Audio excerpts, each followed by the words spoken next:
என்னாச்சு? ஒரே நாடு, ஒரே தேர்தல், ஒரே தேசம், ஒரே எல்லாம் ஒரு என்னாச்சு இப்போ? இப்போ ஒரு ஆட்சிக்கே இப்போ தவடிக்கிற மாதிரி ஆகி போச்சு. இனிமேல் எங்க ஒரு நாடு ஒரு தேசம் சொல்லுங்க பாப்போம். ஒன்னும் வேலைக்காக ஒரு தேர்தல் வேலைக்காக. சரி சார், இப்போ ஓபிஎஸ் சரி, இப்போ பாஜக கூட்டணியில இருக்கா அப்படி?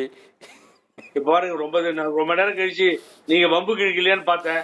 நான் தான் உங்கள்கிட்ட முதல்லயே சொன்னேன், சேராத இடம் சேர்ந்து வஞ்சத்தில் வீழ்ந்தான் அடி கர்ணா வஞ்சகன். அதை யாருன்னு சொல்ல மாட்டேன். நான் நேரம் வரும்பொழுதுதான் சொல்லுவேன். ஆகவே அவர்கிட்ட சொன்னோம், வேண்டாம் ராமநாதபுரம் போகாதீங்க, சொந்த தொகுதியை விட்டுட்டு வேண்டான்னு சொன்னோம். அதுல நான் தான் பயங்கர எதிர்ப்பு. உசிலம்பட்டி ஐயப்பன் எம்எல்ஏ வேண்டான்னாரு.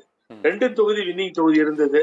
ஆனா என்னவோ அவங்க முடிவெடுத்து போறாங்க. அது கேட்கின்ற நிலைமையில் நாங்கள் இல்லை. தேனி போயிட்டு சார், தேனி போயிட்டு என்ன சார் காரணம்? தேனி அவங்க முன்னாள் என்னுடைய நண்பர் உட்கார்ந்து இருக்காரு, அவர் பதில் சொல்லுவாரு. அதை பேசி நான் மிஸ் அண்டர்ஸ்டாண்டிங் பண்ணிக்க விரும்பல. மக்கள் தீர்ப்பை தலைவணங்கி ஏற்றுக்கொள்வோம். வெற்றி பெற்ற தமிழக முதல்வர் ஸ்டாலின் அவர்களுக்கு, அதை சார்ந்த 40 தொகுதியில் வெற்றி பெற்ற வேட்பாளர்களுக்கு எனது நெஞ்சார்ந்த நன்றியினை சமர்ப்பித்துக் கொள்கிறேன். ஏன் தெரியுமா கண்ணன்? என்னுடைய மனதில் உள்ள நாளங்களில் இருந்து சொல்லுகிறேன். தமாஷ் இல்ல உங்களுக்கு, சாதாரணமா எடுத்துக்காதீங்க. தந்தை பெரியாருடைய மண் தமிழக மண்.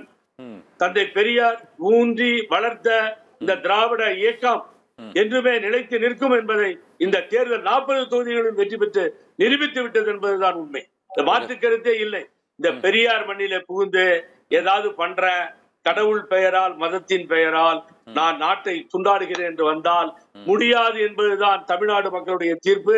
அதற்காக உழைத்த தமிழக முதல்வருக்கும் மற்றவர்களுக்கும் எனது நன்றி. நான் அன்னைக்கு ஓட்டு போட்டு வந்து ஒசூர்லயே வெளியில சொல்லிட்டேன், மதத்தின் பெயரால் கடவுளின் பெயரால் இந்த நாட்டை பிளவுபடுத்தும் சக்திகளுக்கு எதிராக வாக்களித்திருக்கிறேன். துணிச்சலா சொன்னேன்.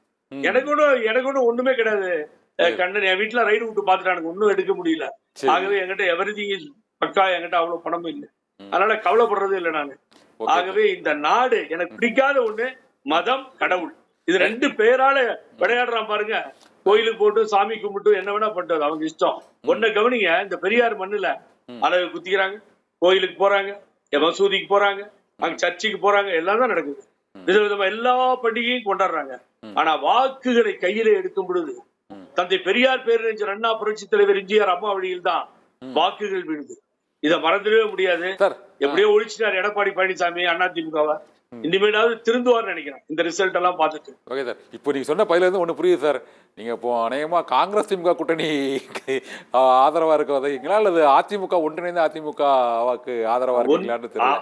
அதிமுக இன்னைக்கு ஓப்பனா சத்தியம் டிவில பதிவு பண்ற, அதிமுக ஒன்றிணைய வேண்டும், வேறு வழியே கிடையாது.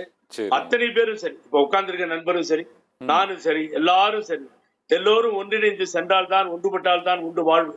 இல்லையே நம்மை ஏய்ப்பவர் கையில் அதிகாரம் என்கின்ற நிலை எப்பொழுதும் மாறாது. மாறுன்னு தலைவர் பாடியிருக்கார். ஏன்னு கேட்டீங்கன்னா, பழனிசாமி திருந்தவே மாட்டேன்றார். இப்பயாவது புரிஞ்சுக்கணும். இனிமேல் 2026 ஒன்னும் கிழிக்க முடியாது. 2024 ஒன்னும் பண்ண முடியாது. 10 சீட்டு கூட வராது. இந்த கதி தான் ஆகும்.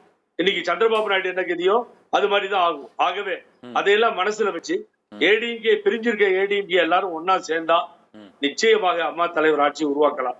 இல்ல நான் விடமாட்டேன் பழனிசாமி கொக்கரிச்சா, இந்த கட்சியை அடிச்ச, இந்த பரிதாபமான நிலைக்கு ஏற்படுத்திய பழனிசாமி நாட்டு மக்கள் மன்னிக்கவே மாட்டார்கள். தொண்டர்களும் மக்களும் எல்லாம் ஒன்னா போய் தொலைகின்றதுதான் அவருடைய வார்த்தைகளா இருக்கு. திராவிட இயக்கங்கள் மாறி மாறி ஆளட்டும் என்பதுதான் நம்மை ஆளுபவர்கள் நிலைப்பாடாகவும் இருக்கிறது என்பதை நான் பதிவு செய்யறேன் மிஸ்டர் கண்ணன்.